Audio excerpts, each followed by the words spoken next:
ఏలియా లాంటి వాడే చచ్చిపోవాలని కోరుకున్నాడండి. కారణం తెలుసా? అనుమానం. ఏమిటి అనుమానం? యెజబెలు చంపేస్తుందేమో అనే అనుమానం. ప్రియ సహోదరులు సహోదరులు, చాలామంది తమ జీవితంలో నిరాశ చెందడానికి, నిస్పృహకు లోనవడానికి, నిరుత్సాహం గుండా వెళ్ళడానికి కారణం తెలుసా? కొంతమంది సర్వే చేశారు. ఆ సర్వేలో డిఫరెంట్ ఫిగర్స్ ఉన్నప్పటికీ సహజంగా ఎక్కువ మంది నిరుత్సాహపడడానికి, భయపడడానికి, నిరాశ చెందడానికి కారణాలు చెప్పారు. ఒకటి, ఎక్కువ మంది నిరాశ చెందడానికి, నిరుత్సాహపడడానికి, డిప్రెషన్లోకి లోనవడానికి కారణం వాళ్ళు 30% గతం గురించి ఆలోచిస్తూ జరిగిపోయిన వాటి గురించి ఆలోచిస్తూ నిరుత్సాహపడిపోతూ ఉంటారట. చిచ్చి, అలా జరగకుండా ఉంటే ఎంత బాగుండేదో, అలా అవ్వకుండా ఉంటే ఎంత బాగుండేదో, వాడిని నమ్మకుండా ఉంటే ఎంత బాగుండేదో, అతన్ని పెళ్లి చేసుకోకుండా ఉంటే ఎంత బాగుండేదో. జరిగిపోయిన వాటి గురించి, అలా అవ్వకుండా ఉంటే ఎంత బాగుండేదో, అలా జరగకుండా ఉంటే ఎంత బాగుండేదో, ఆమెను పెళ్లి చేసుకోకుండా ఉంటే ఎంత బాగుండేదో, ఆ ఉద్యోగంలో చేరకుండా ఉంటే ఎంత బాగుండేదో, అతను నాకు పరిచయం కాకుండా ఉంటే ఎంత బాగుండేదో, ఆ స్థలం కొనకుండా ఉంటే ఎంత బాగుండేదో, ఆ ఇల్లు కొనుక్కోకుండా ఉంటే ఎంత బాగుండేదో, ఆ అప్పు తీసుకోకుండా ఉంటే ఎంత ఇదే గొడవ. సో ఇంచుమించు 30% జరిగిపోయిన వాటి గురించి కూర్చొని ఆలోచించి నిరుత్సాహపడతా ఉంటారట, డిప్రెషన్లోకి వెళ్తూ ఉంటారట. కానీ ఇంతకంటే ప్రమాద జాబితా ఒకటి ఉంది. వాళ్ళెవరు తెలుసా? అలా జరుగుతుందేమో, అలా అయిపోతుందేమో. అంటే ఉదాహరణకి, పొరపాటు మీరు హాస్పిటల్కి వెళ్ళారనుకోండి, డాక్టర్ మీకు ఏదైనా ఈ స్కాన్ కావాలి, ఈ రిపోర్ట్ రావాలి, ఈ పరీక్ష చేయాలి, ఆ పరీక్ష చేయాలి, ఈ పరీక్ష, కొత్తగా హాస్పిటల్ పెట్టారనుకోండి, ఉన్నటువంటి ఆ స్కానింగ్ మిషన్స్ అవన్నీ పనిచేస్తున్నాయో లేదో తెలుసుకోవాలంటే ఏం చేయాలి చెప్పండి? మీరు అక్కడికి వెళ్తే చాలు, అన్ని మిషన్స్ మీకు అంటగడతారు. ఆ టెస్ట్ చేయించండి, ఈ టెస్ట్ చేయించండి, ఆ టెస్ట్ చేయించండి అని చెప్పి అన్ని మిషన్లు పనిచేస్తున్నాయో లేదని చెప్పి మీ మీదే ప్రయోగాలు చేస్తారు. అవన్నీ మిషన్లు ప్రయోగాలు చేసిన తర్వాత ఇప్పుడు నీకు టెన్షను, ఏ రిపోర్ట్ వస్తుందో. వాళ్ళు మళ్ళీ రిపోర్ట్ ఇవ్వాలి కదా, వచ్చే వారం వస్తుంది. ఈ వారం అంతా తినేది లేదు, పడుకునేది లేదు, తాగేది లేదు. పడుకోవే, ఏం పడుకోవటమేనండి, రిపోర్ట్ ఏమొస్తుందో. ఈ మంచి రిపోర్ట్ వస్తుంది. ఏం కాదండి, పక్కింటి ఆవిడకి ఇదే సమస్య వచ్చింది, 3 రోజుల్లో గుటుక్కు.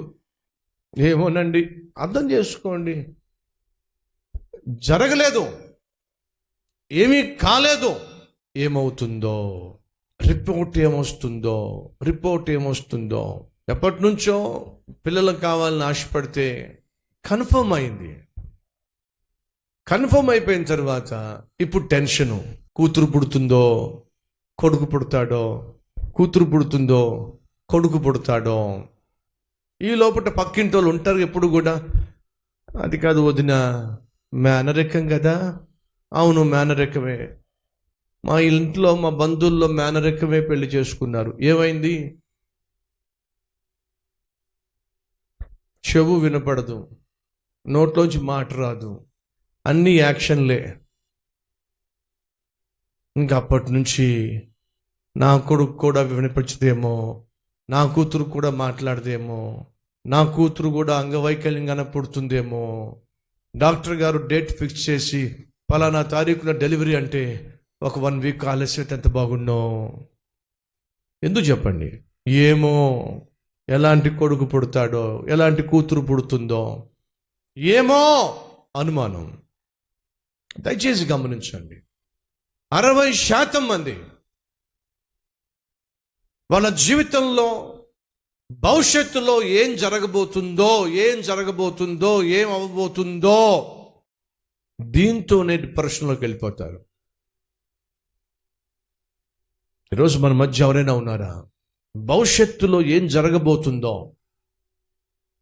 మా అబ్బాయికి పెళ్లి చేస్తున్నాం, వచ్చే కోడలు ఎలాంటిది వస్తుందో, మమ్మల్ని చూసుకుంటుందో చూసుకోదో, మమ్మల్ని ఇంట్లో ఉండనిస్తుందో ఉండనివ్వదో. They worry about things which will never happen in their life.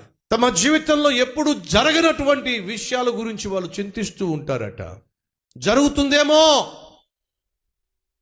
ఏమో. ఈరోజు మన మధ్య ఎవరైనా సరే ఈ ఏమో అనే సిక్నెస్తో సఫర్ అవుతున్నారా?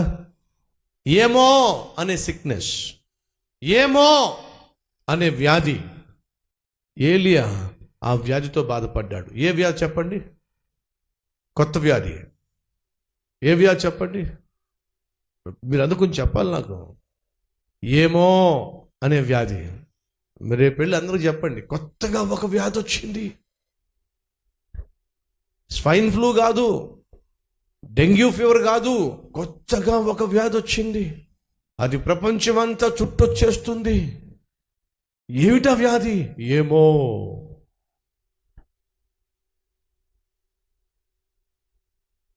ఫ్రెండ్స్, ఈ వ్యాధి ఇప్పటిది కాదండి, ఎప్పటిదో. ఏమో.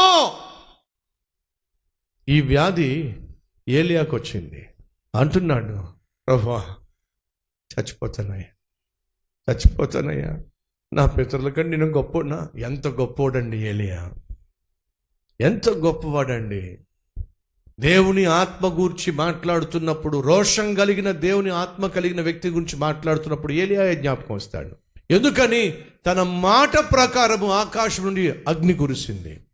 తన మాట ప్రకారము ఆకాశం వర్షించడం మానేసింది. యాకోబు పత్రిక 5వ అధ్యాయం మీరు చదివినట్లయితే, ఏలియా మన వంటి స్వభావము కలిగిన మనుషుడే, కానీ తాను ప్రార్థించగా ఆకాశం 3.5 సంవత్సరాలు వర్షం ఇవ్వలా. తాను మరలా ప్రార్థించగా ఆకాశము వర్షాన్ని కురిసింది, భూమి తన పంటను ఇచ్చింది. అంత శక్తి కలిగిన ప్రవక్త.